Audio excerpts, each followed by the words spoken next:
Hello friends, welcome back to my channel. Today we are going to solve a simple C programming question.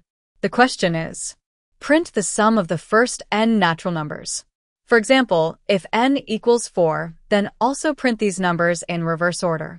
Now, let's understand step by step. First, we include the stio.h header file because we want to use functions like printf and scanf. This is the main function. The execution of every C program starts from here. Here we declare a variable n.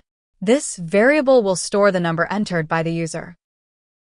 This line prints the message enter number on the screen so that the user knows what to type. This line takes input from the user and stores it in the variable n. %d means we are expecting an integer value, and n tells the program to store the value in the variable n. Here we create a variable sum and set it to 0. This will be used to add up all the numbers. Lines 12 to 14. This is a for loop. It starts from I equals 1 and runs up to I equals n. In every step, it adds I to the sum. For example, if n equals 4. When I equals 1, sum equals 1. When I equals 2, sum equals 3. When I equals 3, sum equals 6. When I equals 4, sum equals 10. So the final sum will be 10. Line 15. This line prints the final sum on the screen.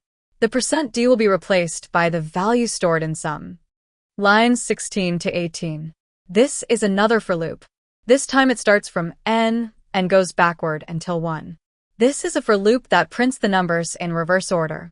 It starts with I equals n, the number entered by the user, and goes down to 1 because of the condition I equals 1.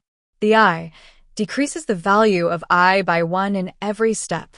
So if the user entered 4, the loop will print 4, 3, 2, 1. Line 19. Return 0.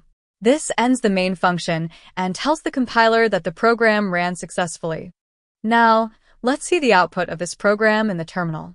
First, I compiled the code using the command gcc hello world c. This creates an executable file.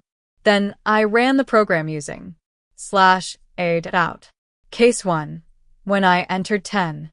The program first calculated the sum of numbers from 1 to 10. That is 1 plus 2 plus 3 plus 10 is equal to 55.